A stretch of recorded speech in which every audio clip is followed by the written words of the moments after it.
નમસ્કાર વિદ્યાર્થી મિત્રો, આજે આપણે ધોરણ 5ના ગુજરાતી વિષયના એકમ 4 સસલાની પાછળ કૂતરોના પ્રશ્નોત્તરોનો અભ્યાસ કરશું.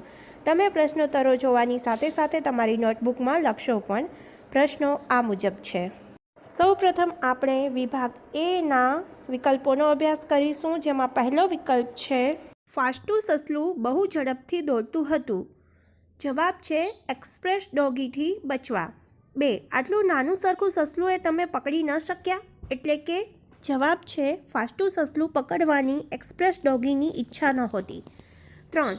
કૂતરો અને સસલું ચિત્ર વાર્તામાં જીવ બચાવવાની કોને સૌથી વધુ જરૂર હતી? જવાબ છે ફાસ્ટું સસલાને. 4. મોંમાં પાણી આવવું એટલે જવાબ છે ખાવાની ખૂબ ઈચ્છા થવી. 5. પીછો કરવો એટલે જવાબ છે પકડવા માટે પાછળ દોડવું. હવે આપણે ખરા ખોટાઓનો અભ્યાસ કરીશું, જે આ મુજબ છે. 1. હંટ્રિક શિકારી જંગલમાં શિકાર કરવા ગયો. સાચું. 2. ફાસ્ટું સસલાને જોઈને શિકારીના મોંમાં પાણી આવ્યું. ખોટું. 3. ફાસ્ટું સસલું સુપરફાસ્ટ સ્પીડમાં દોડતું હતું. સાચું. 4. ફાસ્ટું સસલું ગુફામાં છુપાઈ ગયું. ખોટું. 5.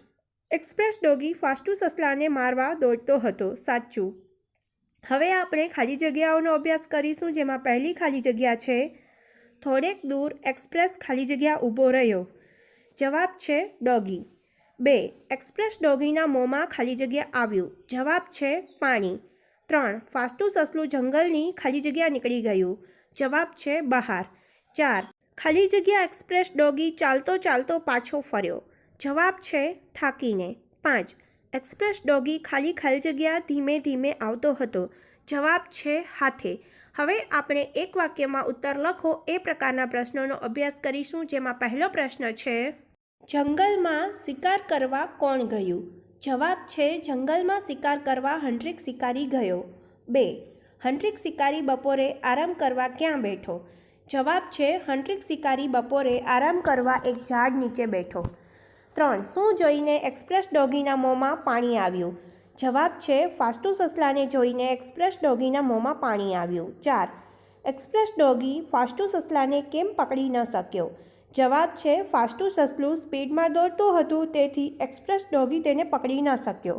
હવે આપણે ગીતના પ્રશ્નોનો અભ્યાસ કરીશું, જેમાં સૌપ્રથમ ખરા ખોટાઓનો અભ્યાસ કરીશું, જેમાં પહેલું છે જૂતાજીના ડાક્ટરને પગ તપાસવાનું કહેવામાં આવ્યું છે. ખોટું. 2. મારું ચંપલ બીમાર છે એમ ગીતમાં કહ્યું છે.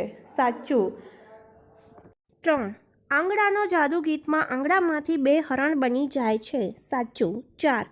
હરણ નીચા હાથ કરીને ઠેકડા મારતા જાય છે. ખોટું. 5. પતંગિયું ઉડતું જઈને ફૂલ પર બેસે છે. સાચું. હવે આપણે ખાલી જગ્યાઓનો અભ્યાસ કરીશું, જેમાં પહેલી છે જૂતાજીના ડાક્ટર માપો જરાક ખાલી જગ્યા. જવાબ આવશે નાળી. 2. મને ડંખે ખાલી જગ્યા તેની ટેવ નઠારી. જવાબ આવશે વારે વારે. 3. થેન્ક યુ ખાલી જગ્યા તમને આપો ખાલી જગ્યા સુધારી. પહેલી ખાલી જગ્યામાં જવાબ આવશે કહીશ અને બીજી ખાલી જગ્યામાં જવાબ આવશે તમે. 4. ખાલી જગ્યાનો જાદુ મારા આંગળાનો જાદુ. જવાબ આવશે આંગળા.